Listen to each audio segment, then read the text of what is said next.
Hi అండి, అందరూ ఎలా ఉన్నారు? ఇండస్ వ్యాలీ నుంచి ఒక కడాయిని అయితే ఆర్డర్ చేసాము.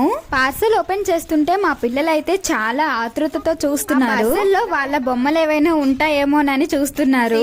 చూసాక వాళ్ళ బొమ్మలు ఏమీ లేవని కోపంతో వెళ్లిపోయారు. కడాయి అయితే చాలా బాగుంది, మంచి క్వాలిటీ అన్నమాట. క్వాలిటీకి తగ్గట్టు రేట్లు కూడా ఎక్కువగానే ఉన్నాయి. కార్తీక మాసం కదా, అందులోనూ కొత్త కడాయి. ఏదైనా స్పెషల్ కర్రీ వండుదాం అనుకున్నాము, అందుకని మష్రూమ్ కర్రీ అయితే చేసుకున్నాము. బెంగాల్లో మష్రూమ్ ఎక్కువగా దొరకదండి, ఒకవేళ దొరికినా సరే చాలా రేట్ ఉంటుందన్నమాట. అయినా సరే ఊరికి వెళ్లి వచ్చేటప్పుడు ఈ మష్రూమ్ ని కూడా కొనుక్కొని తీసుకొస్తుంటాము. నేను ఒకవైపు మాట్లాడుతుంటే మా ఉర్షిత కూడా మాట్లాడేస్తుంది అనమాట. మేమైతే మష్రూమ్ కర్రీ నైట్ రోటీతో ఎక్కువగా చేస్తున్నాము. మష్రూమ్ కర్రీలో కాస్త మసాలా యాడ్ చేసి చేసుకున్నాము. కర్రీ అయితే చాలా బాగుంది, టేస్టీగా కూడా ఉంది. ఈ వీడియో నచ్చితే ప్లీజ్ లైక్ చేయండి, షేర్ చేయండి అండ్ సబ్స్క్రైబ్ చేసుకోండి. Bye bye.